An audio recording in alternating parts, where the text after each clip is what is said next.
Olá, sejam todos muito bem-vindos para mais uma live. Nós vamos iniciar hoje uma série sobre tributos. Vamos falar sobre, de forma geral, hoje ampla, né? Mas vamos nos aprofundar em cada tributo, os tributos federais, tributos estaduais e tributos municipais. Boa noite, professor Samuel Merbach. Tudo bem? Como foi a semana até agora? Olha, hoje é o segundo dia da semana, né? Mas o final de semana, desde a última live. Tudo bem, Estou aqui tomando professor meu chá. Moraes, como vai, né? Então, agora, Estou nos bem. nossos canais, a gente vai falar um pouco do direito tributário, Sim, especificando as espécies de tributos, né? Vamos começar falando dos exato. impostos federais, estaduais, municipais, depois vamos falar das taxas, das contribuições, que é a contribuição de melhoria, as contribuições Uhum. sociais, o empréstimo compulsório, ou seja, a gente vai fazer uma abordagem bastante completa das Exato, 5 espécies de tributo. Não é isso, professor Nildo? exatamente. E olha só, tem alguns tributos que você, embora seja pessoa física, e você pensa, puxa, mas eu não pago imposto. Tudo que você compra, você paga imposto. Você é um pagador de impostos. Se você comprar uma bala, você está pagando imposto. Quando você paga a sua conta de energia, você paga imposto. Quando você compra, faz a compra do mês, você está pagando um imposto, tá? Em tudo que você compra, o imposto está embutido. Então, somos pagadores de impostos. Agora, professor, já temos vídeos nos nossos canais aí falando sobre o que é tributo, mas podemos começar aí conceituando, né? O Código Tributário Nacional, ele indica o que é tributo, né? No artigo 150, tributo é toda prestação pecuniária, compulsória. Por que compulsória? Porque é obrigado a ser pago, né? Em espécie ou em valor que nela se possa exprimir. Toda prestação pecuniária em dinheiro obrigatória em decorrência de um fato gerador e não pode ser uma penalidade, embora seja obrigatório. Perfeito, professor? De forma resumida, Sim, né? tributo. E ele está vinculado à atividade administrativa do Estado, né? Uma outra coisa. Exato. Todos os tributos estão ligados ao algum ente federativo, né? Exatamente, né? E diante disso, né? Hoje a gente vai abordar então a questão dos impostos, né? Os Perfeito. impostos do ente federação, os impostos Da federais, União. né? De tal maneira Perfeito. que nós temos também os impostos estaduais e municipais, que serão elencados em lives futuras, né? Então, Perfeito. olha só, os impostos podem ser definidos como qualquer tipo de tributo pago, tanto por pessoas físicas quanto jurídicas. A característica específica dos federais é que as competências de cobrança, recolhimento e arrecadação estão ligadas à União. Eles foram criados com o escopo de permitir que o governo federal reúna recursos necessários para que ele preste os serviços que são importantes para a população. Exemplos Perfeito. de serviços: saúde, educação, segurança Uhum. pública, né? Que somente são viabilizados mediante arrecadação tributária, no caso da live de hoje, que são os impostos, né? E a gente Perfeito. sabe que o Brasil é um dos países que tem uma das maiores cargas tributárias do mundo, não é isso, professor Nildo Moraes? Exatamente. E a nossa legislação tributária, ela é bastante complexa. São muitos tributos. Hoje nós vamos falar especificamente sobre os tributos federais, tá? E vamos dividi-lo em duas vezes, porque queremos não exaurir absolutamente tudo, mas dar uma boa base para você que é estudante de direito, para você que é um estudante de outras atividades, como administração, ou aluno no curso de ciências contábeis, ou você quer se aprofundar mais no conhecimento. Mas começando, professor, antes de tudo, né, queremos agradecer aquelas pessoas que têm nos assistido, tem compartilhado, tem curtido e comentado. É importante que você faça e continue fazendo isso para que essas informações cheguem a mais pessoas, né? Então é importante você curtir, compartilhar essa live, também comentar. É importante que você comente, faça algumas perguntas. Começamos por qual imposto, professor? Podemos Com ser o II, Foi sim, Imposto de imposto Importação? de importação, muito bem, né? Então Podemos vamos começar por começar. esse? Sim, vamos começar por esse e seguir uma Sim. sequência lógica, né? Aham. Então, imposto de importação, como o próprio nome nos diz, né? Ele incide sobre produtos importados e um cálculo que pode ser, às vezes, complexo, né? A cobrança é mais comum das empresas, mas pode ocorrer também de um produto, no caso de um produto comprado por uma pessoa física diretamente de um site de fora do Brasil. Uhum. E o imposto de importação ele tem diversas características, não é isso, professor Nildo? O imposto sobre importação, ele tem o seu fato gerador, tá? Todos os tributos, todos os impostos, eles têm um fato gerador, tá? No caso, sobre os produtos importados. Perfeito, mestre? Perfeito. Então, diante disso, né, a gente sabe que o imposto de importação sobre produtos estrangeiros é um imposto, né, de competência da União, cobrado sobre a entrada destes itens na economia nacional. Perfeito. É um imposto chamado de extrafiscal, em razão de sua finalidade, muitas vezes menos arrecadatória e mais com a intenção de estimular ou inibir comportamentos dos contribuintes, visando a regulação das atividades econômicas, professor Nildo. Então, o produto. Perfeito. Na verdade, é algo mais para regular, né? Ele é previsto aí na Lei 5.172 de 1966, né? O nosso Código Tributário, no artigo 19, diz o seguinte: eu vou ler aqui, tá? O imposto de competência da União sobre a importação de produtos estrangeiros tem como fato gerador a entrada desses no território nacional. Posteriormente, ele também foi elencado no rol dos impostos da União, da Constituição de 1988. E no artigo 153 diz o seguinte: compete à União instituir impostos sobre importação de produtos estrangeiros e daí por diante. É o decreto 6.759 de 2009, seria aí um regulamento aduaneiro. O que é aduana, professor Samuel? Então, olha só, todo o comércio internacional, ele tem, vamos falar assim, seja na sua fronteira ou no local que sai e entra produtos, uma chamada região aduaneira, né? Ela que fiscaliza e que faz a arrecadação dos tributos que são necessários, né? Então, a aduana, a gente pode ter um posto aduaneiro, por exemplo, numa fronteira terrestre, ou mesmo num porto ou num aeroporto, em que há incidência de mercadorias que vêm do exterior ou que vão para o exterior, professor Nildo Moraes. Daí, então, o nome, né, do chamado regulamento aduaneiro, né? A feição extrafiscal do imposto possibilita a União elevar ou reduzir as alíquotas do imposto de forma imediata, né? Tornando este imposto uma das exceções ao princípio da anterioridade de exercício. As mudanças não têm que aguardar até o exercício seguinte.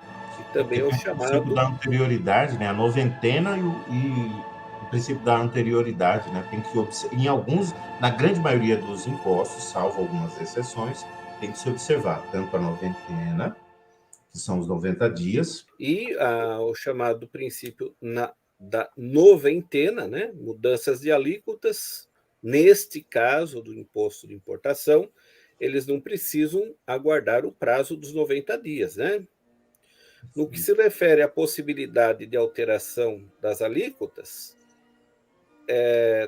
também há exceção ao princípio da legalidade, né? Uma vez que as suas alíquotas podem ser alteradas por decreto ou resolução, a quem possui esta competência é a Câmara de Comércio Exterior Brasileira, chamada de CAMEX, né? O fato gerador do imposto de importação é a entrada de produto estrangeiro no território nacional.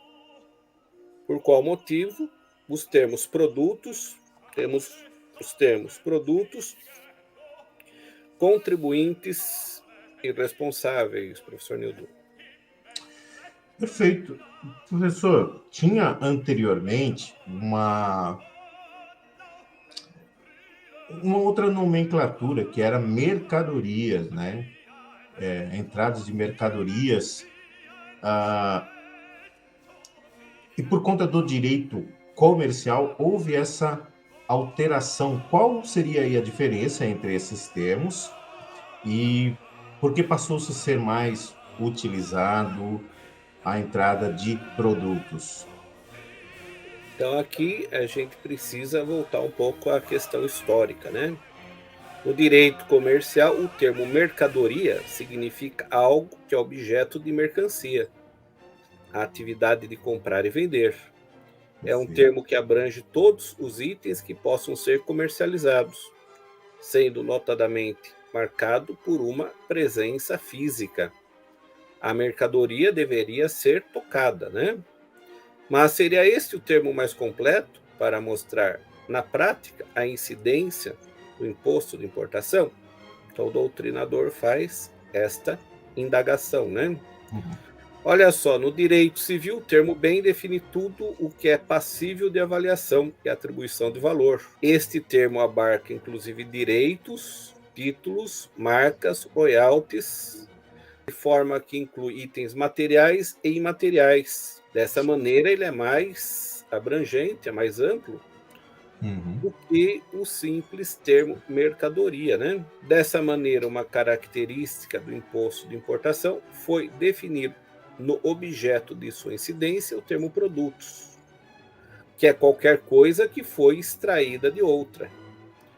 Então, de acordo com a doutrina majoritária, é mais abrangente que os dois termos anteriores, porque inclui nesse grupo coisas a que se atribui valor econômico, no caso bens, e coisas também sem valor econômico. Por esse motivo, as leis relacionam o termo como produtos, conforme nós vimos anteriormente, professor Nildo Moraes. Perfeito. Professor, agora sim, vamos supor. Eu, pessoa física, quero fazer a importação. Quem paga esse imposto? É o importador ou eu, como pessoa física que estou importando? Quem é o contribuinte do imposto de importação? Ou quem são os responsáveis pelo pagamento desse tributo? A princípio, é a pessoa que compra a mercadoria que vem do exterior, né? A partir do momento que ela compra, deve-se, ou pelo menos em regra ter, né? A incidência do valor desse tributo no valor da mercadoria. É isso, professor? Ou alguma exceção a essa regra?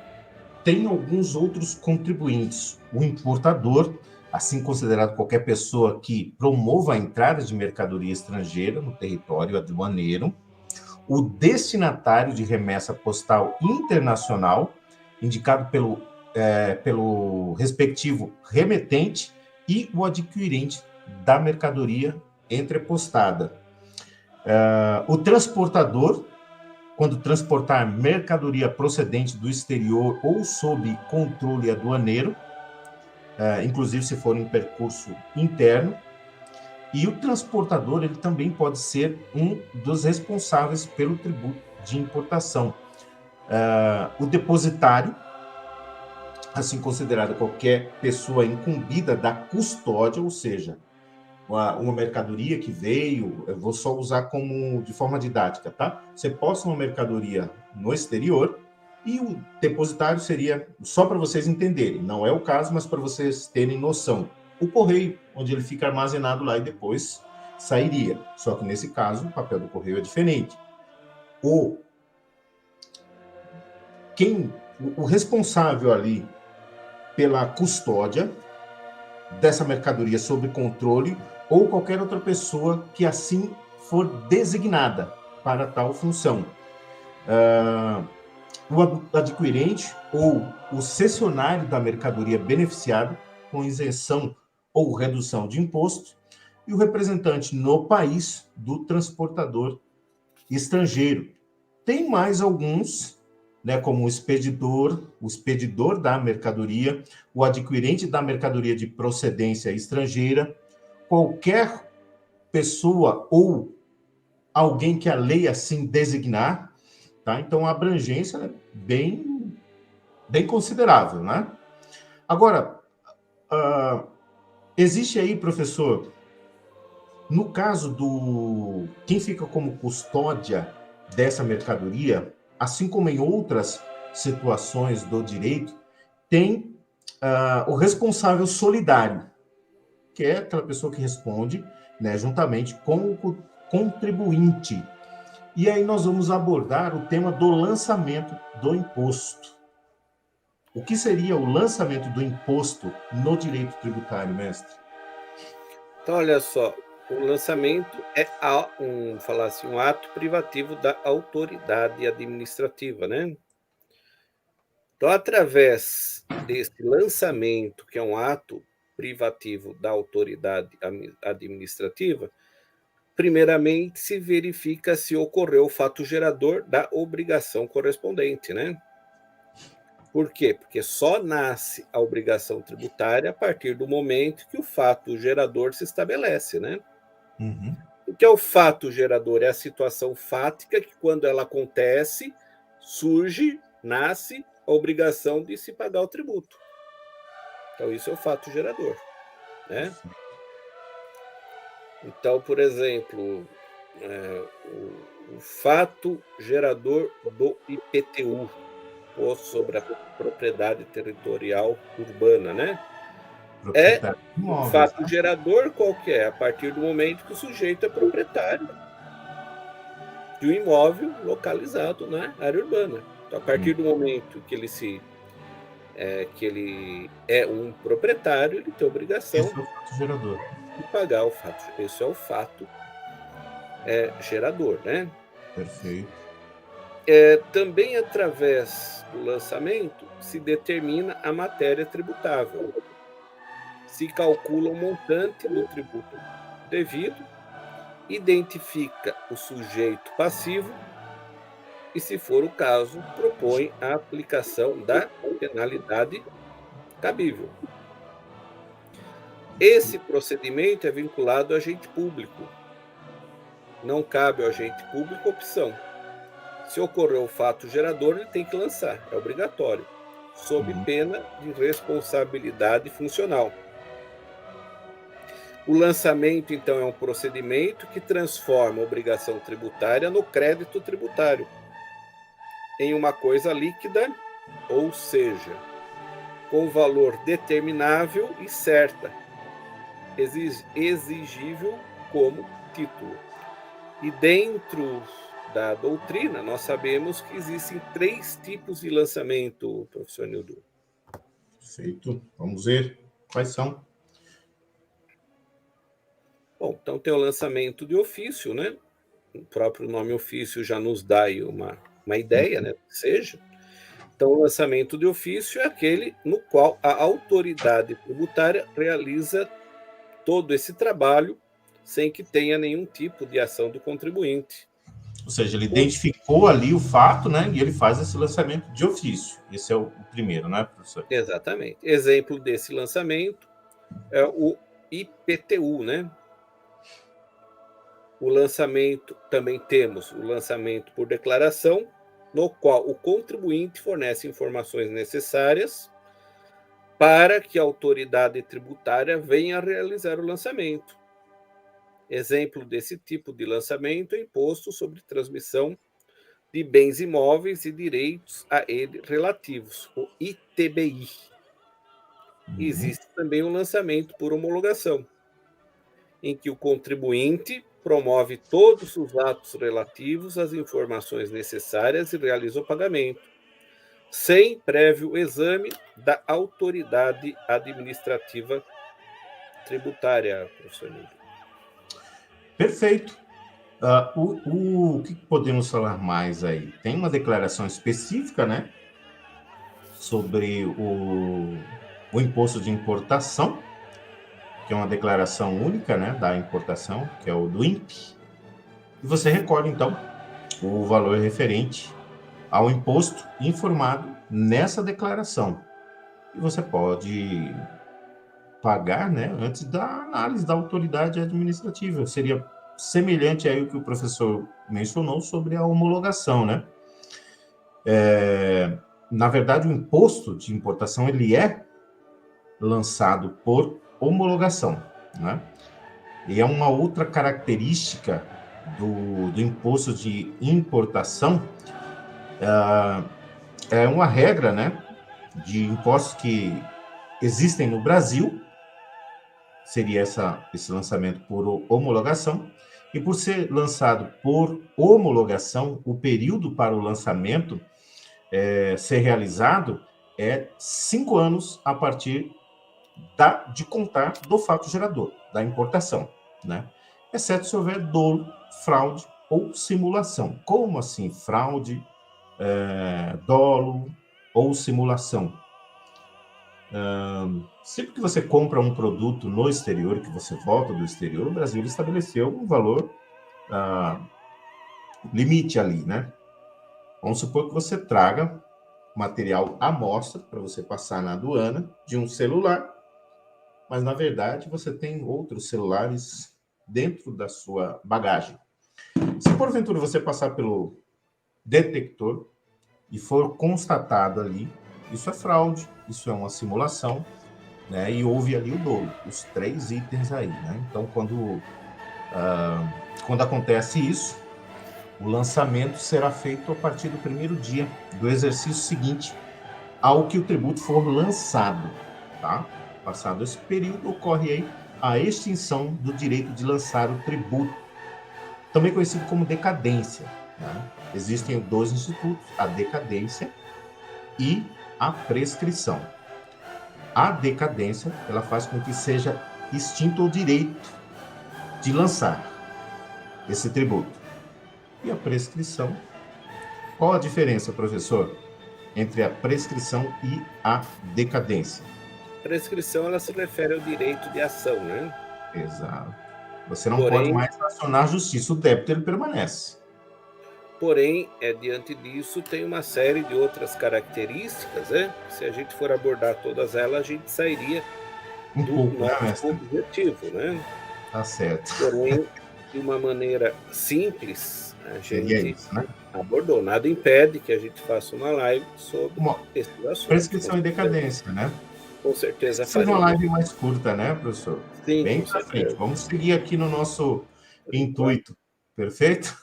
Perfeitamente, né? O que mais podemos falar aí, professor? Tem alguma outra característica do O imposto? fisco possui 5 anos para homologar o pagamento do imposto de importação e cobrá-lo judicialmente, conforme foi dito anteriormente, professor Nilton. Também é importante a gente falar sobre base de cálculo e alíquotas do imposto de importação. Seria isso, professor Nilton? Exatamente. É o GAT. O que seria isso, professor? Então, olha só, uma característica também importante do imposto de importação possui como base de cálculo 2 hipóteses, que depende da forma de suas alíquotas. E alíquotas, que são aquela parcela do tributo que será cobrado, podem ser ad valorem, né?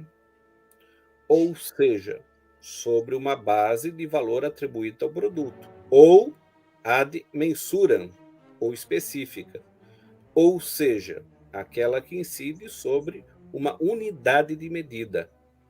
1 quilo, 2 Geralmente, cada imposto ml. possui uma delas, né? Uhum. Mas o imposto de importação é diferente, ele pode ter as duas formas, de tal maneira que, se a alíquota for ad valorem, a base de cálculo é o valor aduaneiro apurado conforme as normas do artigo 7º do Acordo Geral sobre Tarifas e Comércio, GATT, professor Newton. Perfeito. Por outro lado, se a alíquota for ad mensura ou específica, a base de cálculo será sobre a quantidade de mercadoria expressa na unidade de medida estabelecida. Como assim, né? Então, quando a alíquota for específica, não se mede valor, mas quanto de mercadoria entrou.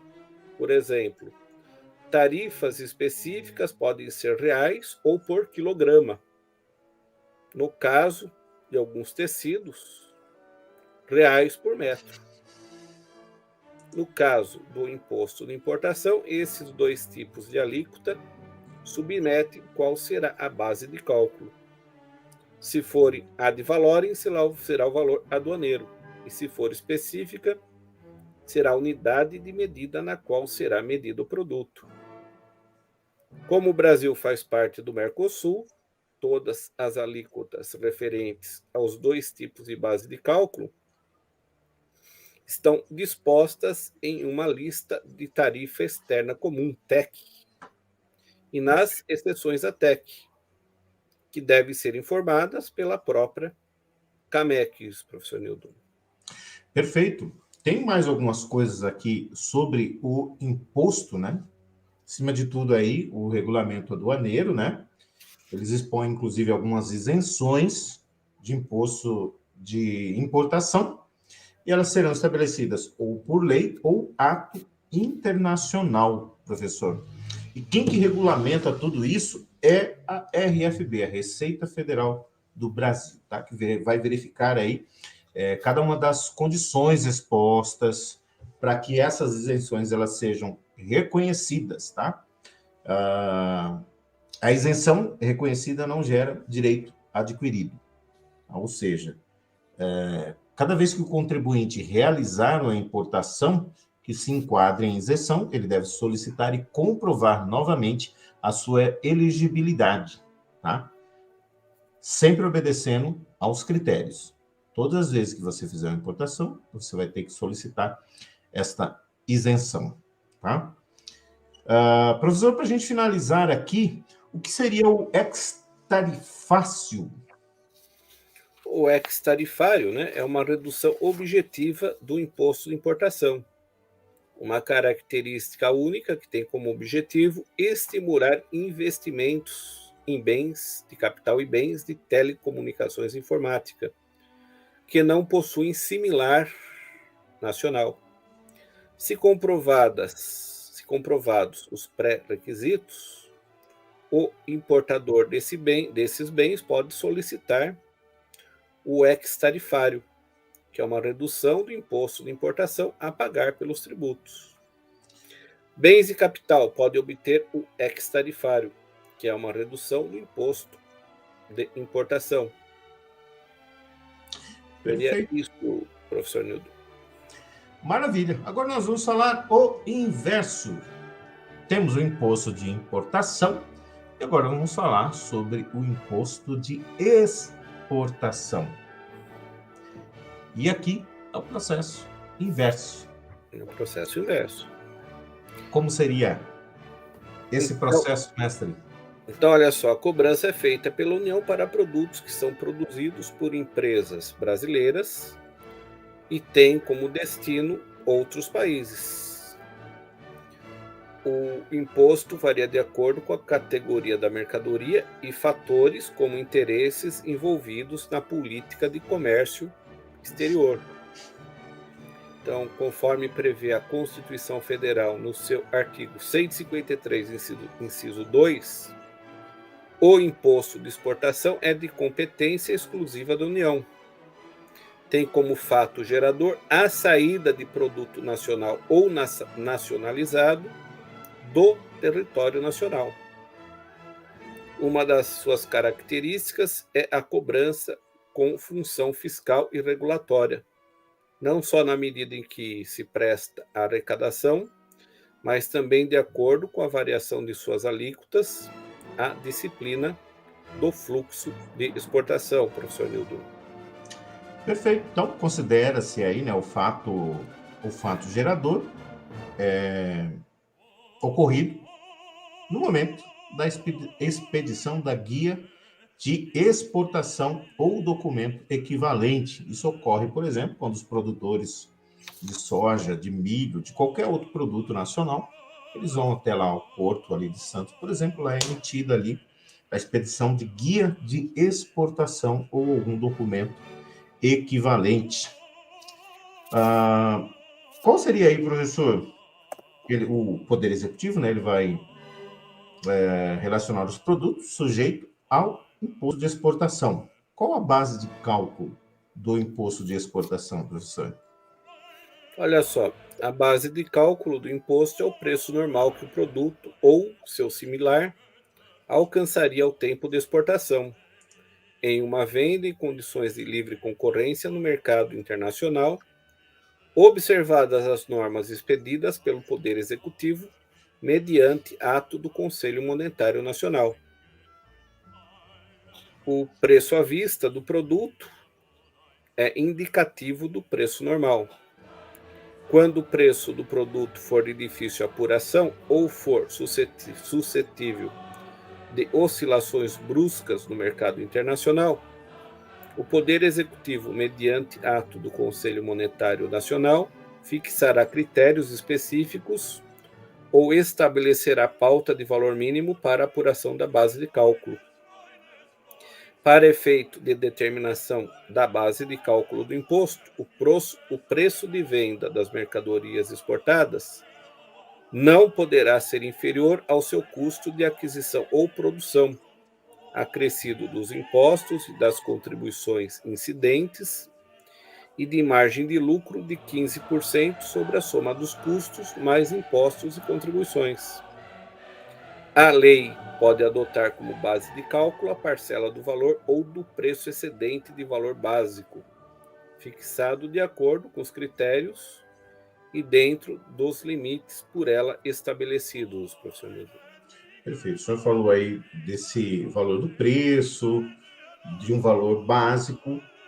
Isso me faz refletir sobre as alíquotas, né? Como funciona as alíquotas? Nós já vimos lá no imposto de importação, ad mesori, né? Ou ad valorem, ad valorem. Qual seria a alíquota do imposto de exportação, professor?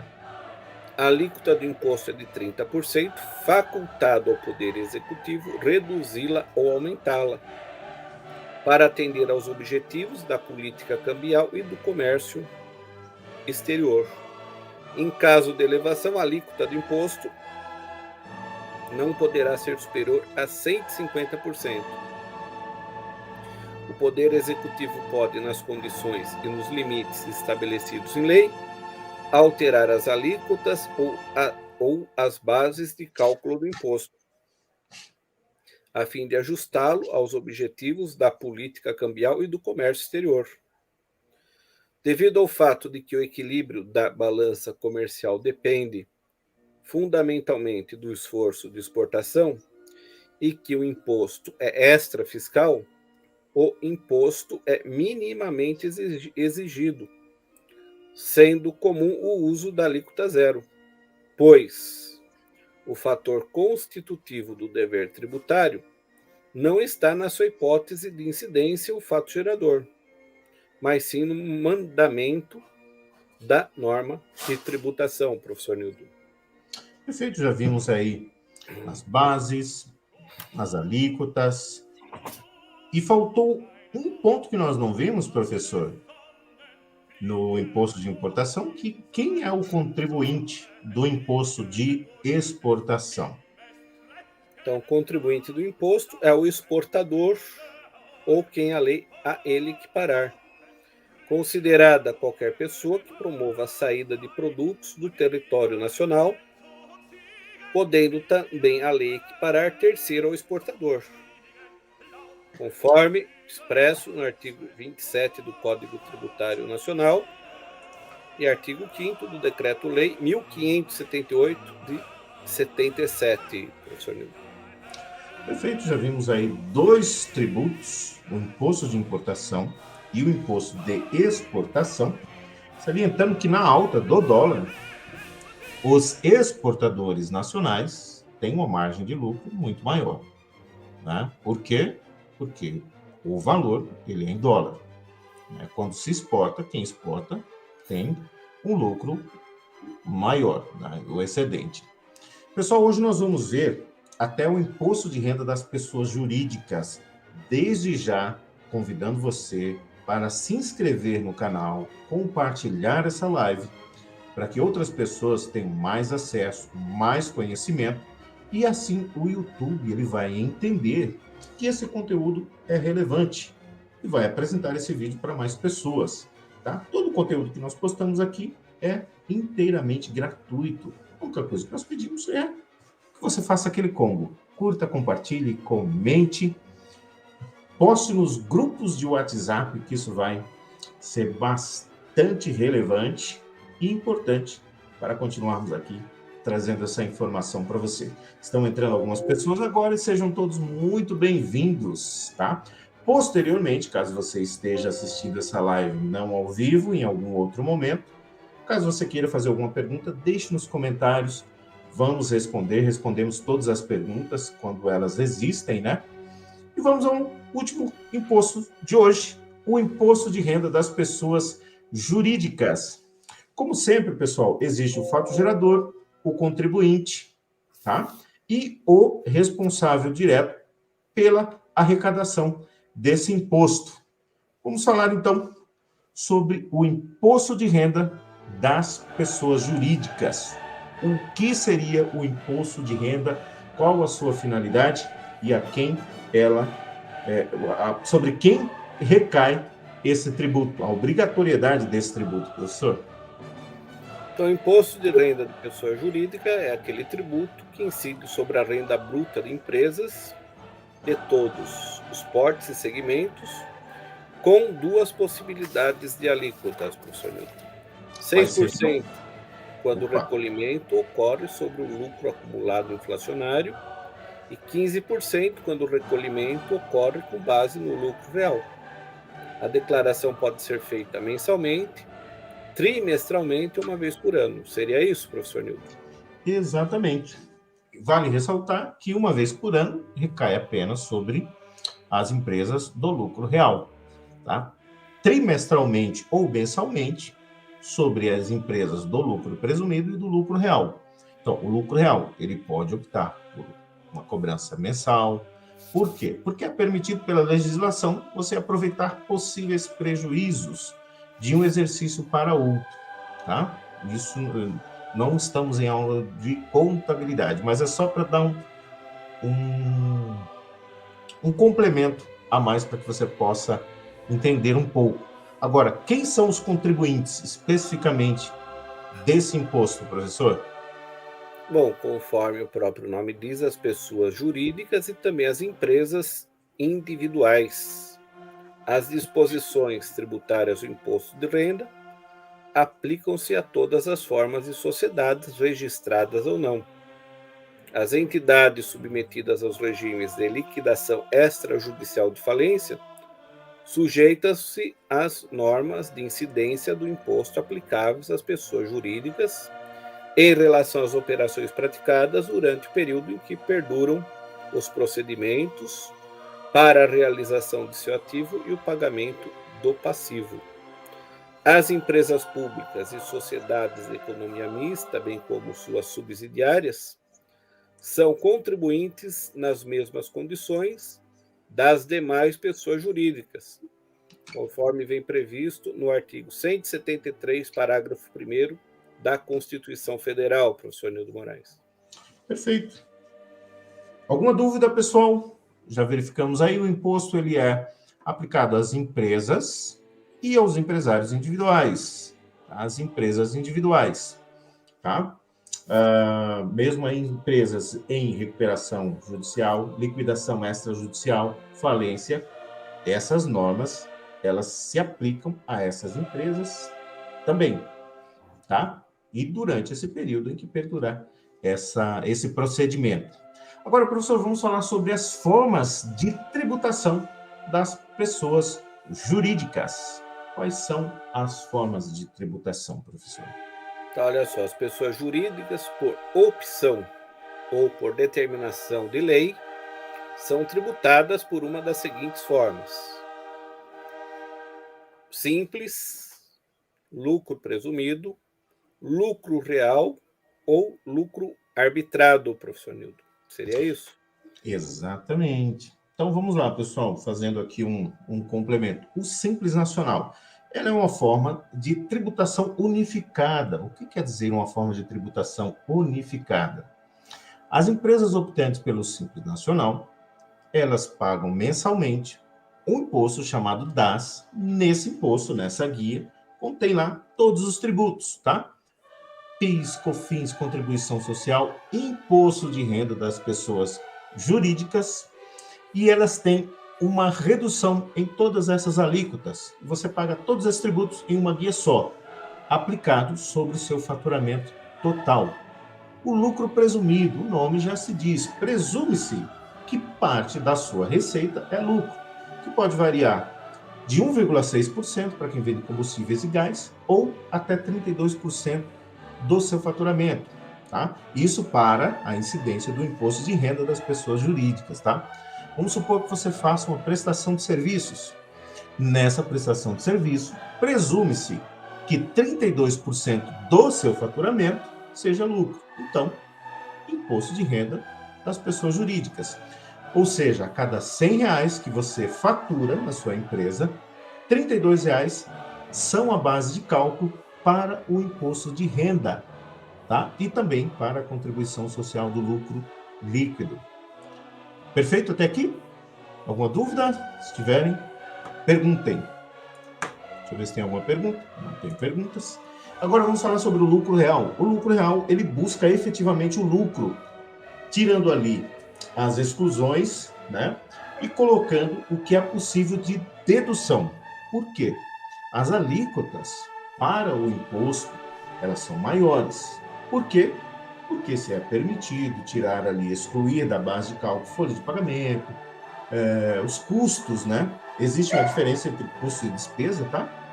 Elimina-se tudo que é possível para apurar o lucro real. O nome já diz, lucro real. Busca-se efetivamente o lucro. Sobre esse lucro encontrado, aplica-se a alíquota. E o lucro arbitrado. O lucro arbitrado, pessoal, é quando a empresa incorre em algumas situações de ilicitude, tá? Então, a Receita Federal, ela vem e arbitra, taxa essa empresa com um percentual, lucro arbitrado. Essas são as formas de tributação de forma resumidas, tá bom? Alguma dúvida? Perguntem. Tudo bem até aqui, professor? Falei ótimo. demais? Não, muito bem, esclareceu muito bem, né? De uma maneira simples, às vezes termos que não são Então, conhecido, de né? fácil entendimento, né? E Perfeito. Vamos falar sobre a base de cálculo, professor? sim, a base de cálculo do imposto, determinado segundo a lei vigente, na data da ocorrência do fato gerador, é o lucro real, presumido ou arbitrado, correspondente ao período de apuração. Em regra geral, integram a base de cálculo todos os ganhos e rendimentos de capital, qualquer que seja a denominação que lhe seja dada, independentemente da natureza, da espécie ou da existência de título ou contrato escrito, bastando que ocorram de ato ou negócio que, pela sua finalidade, tem os mesmos efeitos do previsto na norma específica de incidência do imposto, professor Nilton. Perfeito. Vou falar um pouco agora sobre o período de apuração, tá, pessoal? O imposto será determinado com base no lucro real, presumido ou arbitrado, tá? Por períodos de apuração trimestrais encerrados em 31 de março, 30 de junho, 30 de setembro e 31 de dezembro de cada ano, caso você opte pela forma trimestral. Então, apure-se as receitas de janeiro, fevereiro e março, e o imposto de renda é pago no último dia útil do mês subsequente, no primeiro trimestre, em abril, no segundo trimestre, em julho, no terceiro, em outubro, e no quarto trimestre, 31 de janeiro do ano seguinte, tá? A opção do contribuinte pelo lucro real também pode ser apurada no período anual. Nos casos das incorporações, fusão ou cisão, existe uma diferença, tá? A apuração da base de cálculo do imposto devido será efetuada na data do evento, tá? A extinção da pessoa jurídica pelo encerramento de liquidação. A apuração da base de cálculo do imposto devido será efetuada na data do evento. Agora, professor, alíquotas e adicional. Seria a mesma coisa? Algo diferente? São diferentes, né? Então, olha só. A pessoa jurídica, seja civil, o seu objeto pagará imposto à alíquota de 15% sobre o lucro real, apurado de conformidade com o regulamento. O disposto neste item aplica-se, inclusive, à pessoa jurídica que explore a atividade rural. Agora, o adicional. Parcela do lucro real que exceder ao valor resultante da multiplicação de R$ 20.000 pelo número de meses do respectivo período de apuração, sujeita-se à incidência de adicional do imposto à alíquota de 10%. O adicional aplica-se, inclusive, nos casos de incorporação, fusão ou cisão e de extinção de pessoa jurídica pelo encerramento da liquidação. O disposto neste item aplica-se igualmente à pessoa jurídica que explore atividade rural. O adicional que trata este item será pago juntamente com o imposto de renda apurado pela aplicação da alíquota de 15%, professor. Deixa eu explicar um pouquinho mais como funciona isso, pessoal. Vamos supor que a cada trimestre, né, você tenha a apuração superior, vamos supor que você tenha 21 mil no primeiro mês, 22 mil no segundo mês e 22 mil também no terceiro mês. Ou seja, houve uma alíquota excedente de quanto? De 5 mil. 1.000 no primeiro mês, 2 mil no segundo mês e 2 mil no terceiro mês. 5 mil reais. Como funciona isso? Sobre esses 5 mil excedentes, você vai pagar a alíquota adicional de 10 mil, de 10%. Perfeito? Se tiverem dúvidas, perguntem. Agora, professor, sobre os lucros distribuídos. O que nós podemos falar sobre os lucros distribuídos ou distribuição de lucros? Então, olha só, então sobre esse item, né, a doutrina nos diz o seguinte: os lucros ou dividendos calculados com base nos resultados apurados a partir do mês de janeiro de 96, pagos ou creditados pelas pessoas jurídicas tributadas, com base no lucro real, não estão sujeitos à incidência do imposto de renda na fonte, nem integrarão a base de cálculo do imposto de renda do beneficiário, pessoa física ou jurídica, domiciliado no país ou no exterior, professor Nilton. O que isso quer dizer, pessoal? Quer dizer assim, ó, que você, ao fechar o balanço da sua empresa, você que é empresário, e você constata o lucro contábil e fiscal, que tem lá 100 mil reais. Puxa, eu quero tirar 80 mil. Quanto que eu vou pagar de imposto? Sobre distribuição de lucros no Brasil, por enquanto, não é tributado. Você pode tirar esses 80 mil, deixe um valor no caixa da sua empresa, por favor, e você pode fazer a distribuição de lucros de forma periódica ou uma vez por ano. Perfeito?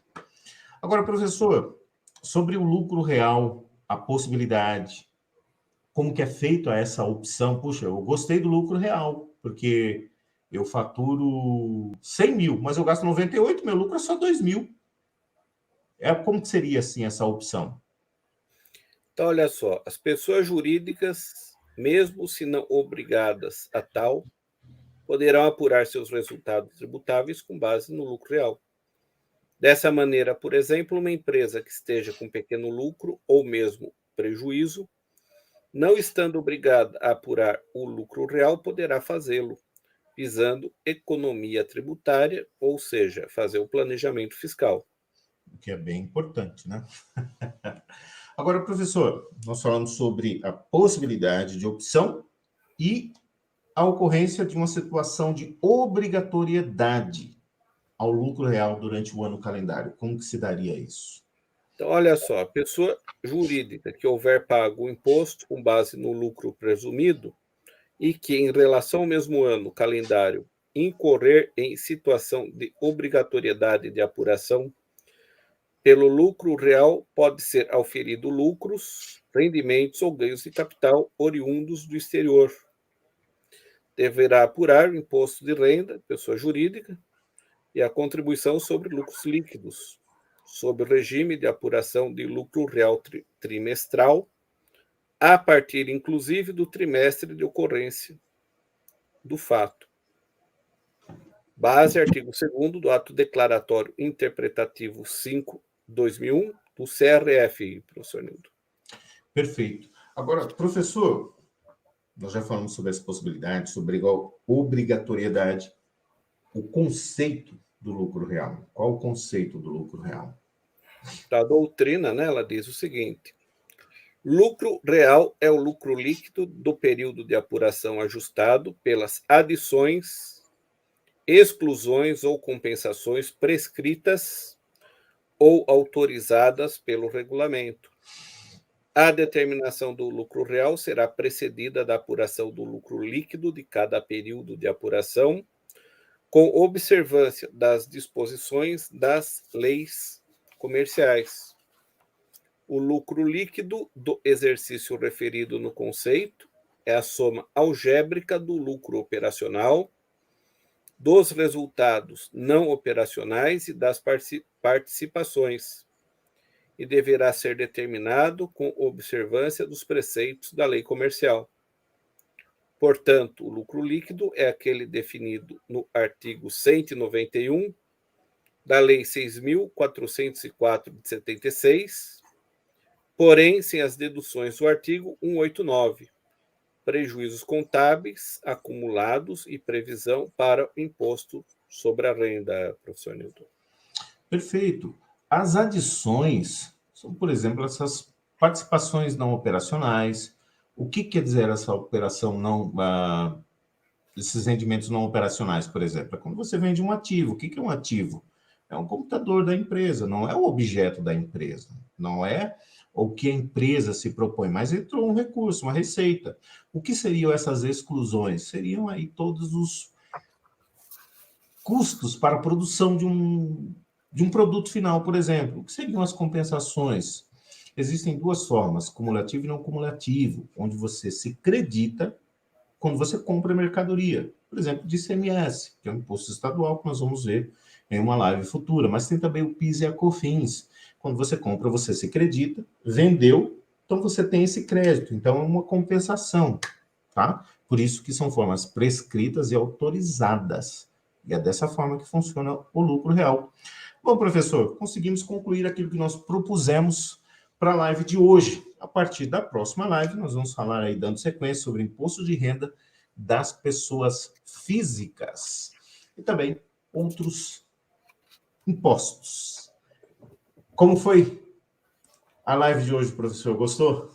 Foi, acho que foi muito boa. A gente falou de uma maneira, vamos falar assim, simplificada, porém várias características, informações importantes e necessárias dos impostos federais, e que daremos continuidade na próxima quinta-feira, às 19 horas, e convidamos a todos os amigos que nos assistiram e que vão nos assistir, para que na próxima quinta-feira assistam a live de continuidade desta, professor Nildo Moraes. Perfeito, uma excelente noite a todos. Mais uma vez, muito obrigado, professor. Boa semana. Obrigado. Boa Outra semana. quinta. Até outra quinta. Obrigado. Até mais, pessoal. Obrigado.